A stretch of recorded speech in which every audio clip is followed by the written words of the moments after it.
I need you to understand how painful this is. I need you to understand how painful it is to be reminded every day that your race means nothing. We have always been important. We have always meant something. We have always succeeded, regardless. And now is the time. I ain't waiting. I ain't waiting. I have been born in this country. I'm 28 years old, born and raised in London. And for time, every black person understands and realizes the first time you were reminded that you were black. We are a physical representation of our support for George Floyd. We are a physical representation on our support for Sandra Bland. We are a physical representation on our support for Trayvon Martin. We are a physical representation of our support for Stephen Lawrence. For Mark Duggan. What the do I have to do in this council in order to get respect as a black woman? I'm not afraid of anybody here. When I make a mistake, I will be clear. I don't hate you as a white woman. I don't hate you as a white man.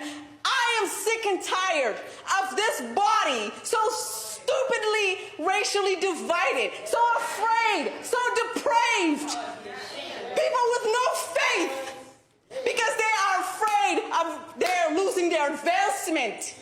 They're afraid of bargaining. They're afraid of leveraging. These people have, oh my God, I can't even call you cowards because desperation deserves mercy.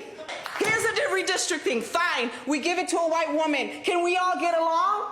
Can we get together?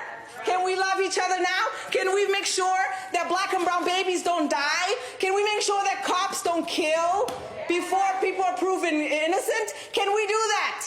No, no, no, no, because this body crucifies you first because of allegations. This is not a court. You don't get to crucify people before they're proven guilty. They're innocent until proven guilty. Now, after this, I will look forward to working with you because I have stamina. I believe, as Baldwin said, what you do, not what you say. Your votes here sometimes are racist. You move sometimes in a way that hurts my people. And then when I get up to stand up and talk, oh, all she talks about is black stuff. As you should. I am here to represent every single black woman and man that suffers in the community. God has my back. I am not afraid to not have political or any type of affiliations or connections. I came here, I fear none, no man but my Lord. I came here to serve people. I came here to love. I came here to grow. But people talk about this racial equity thing. It's all fake. Thank you. And you do politics and you hurt each other. And yet, here I am, a 5-foot-tall African woman from the projects. And I'm here to tell you, if the voters don't vote me back, I don't know what it's going to take for the American people, for 78 million Americans, to deal with what motivated them to make the choice to elect this man again, to make the choice that will allow these people to undermine every fundamental assumption we have, that you can just be disappeared, and then they can argue that, a court is getting in the way of their ability to exercise, foreign policy in some ways, right? I don't know what it's going to take for 78 million Americans to deal with what motivated them to make this choice. And the choice that they've made, we have to just be honest, is to literally throw the Republic into the trash bin. And this is just one example. The tariffs is another, right? They made the choice. Now, what was behind it? We have to grapple with it. Because it's the snake, it's the beast coiled up in the heart, the bosom of the country, as Frederick Douglass said. And the fact that they are doubling down on this shows you what kind of human beings they actually are. Say more. We chose a felon who is more interested in loyalty, who's more interested in retribution, who's more interested in grift than in democracy. And we chose a felon because we didn't want to elect a black woman. So to read that, to actually explicate that, is to say we would rather destroy the republic than for that to have happened. And until we grapple with it, there's no amount of protesting I could do. There's no amount of resistance that could come into play to actually force 78 million people to grapple with what motivated them to put themselves in this position. He said, the black community cannot afford the luxury of someone with your intellect becoming an astrophysicist. The black community still had a long way to go in terms of advances in our culture, in our civilization, in our, today we'd call it diversity, equity, and inclusion.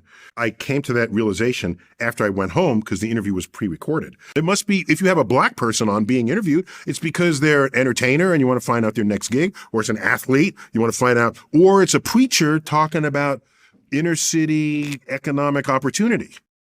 If you're a white person, you can't, back then especially, you can't grok the possibility that a black person is smarter than you in every way. You have Asterisk by your name. Yeah. Now, people, you are all members of the same race, the human race, which started with black women between 300,000.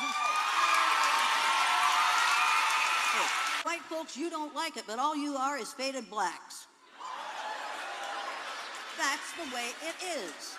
Every one of you, if you trace your DNA back far enough, you're going to find that some of your DNA came from Africa, because we all have the same ancestor back there, every single one of us. And those of you who think you don't have are obviously from outer space. Now, that means that every one of us is a 30th to 50th cousin to every other person in this room. So I want you to turn to the person on your left or your right or behind or in front of you, stick out your hand and say, "Hi, cousin."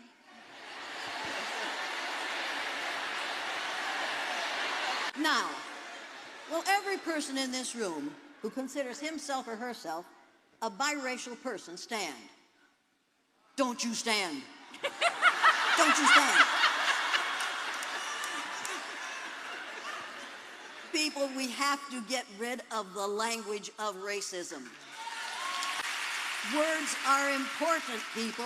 Words matter. You have to be careful how you use them, and you have to refuse to tolerate these ugly words being used in your presence. I think I speak for all white people who got black friends that there's no greater victory or sense of accomplishment in your relationship with your black friends when they pop off and call you their ninja. Thank you, baby. I ain't never been so damn excited in my life. I didn't know whether to say it back. I ain't do it. I ain't gonna do that. But let me tell you something, bitch. I put that shit on my wall. I told my mama. I made a confession to the priest too, told him. So, you know, we all... Man, that's a good day, bitch. That's a good day. White people can produce other white people. Brown people can produce other brown people. Black people can produce other black people, brown people, and white people. Because our DNA, we carry every single race, ethnicity on this planet because it all started with us. The black woman is able to create and birth any race on this planet. The black woman is touched with the divine gift of God herself. The black woman is the physical human representation, manifestation of God the Creator. The black woman was the first type of woman on this planet. We've lived every other struggle before everyone else started to live our struggles. We're not going to keep discrediting Black people anymore.